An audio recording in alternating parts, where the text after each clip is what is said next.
জীবনে ভাইজান ভালো আছেন? আমি সরি খেয়াল করিনি আমার মা।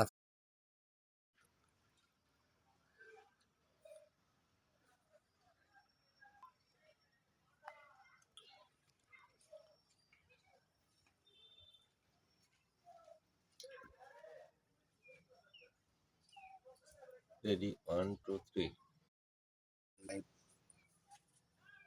সাথে আছেন সবাইকে সুস্বাগতম জানাই।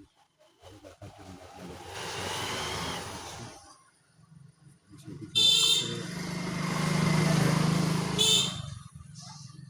আমাকে সুস্থ রাখার জন্য মৌলার কাছে প্রার্থনা করার জন্য আমি সমস্ত ভাই বোনদের কাছে একটু আহ্বান করছিলাম। কারণ সবাই আমাকে দোয়া করছেন, আল্লাহর রহমতে আমি এখন সুস্থ। হয়তো কিছুদিনের মধ্যে আপনাদের সাথে সেই বিনোদন সুর সঙ্গীতের সাথে আবার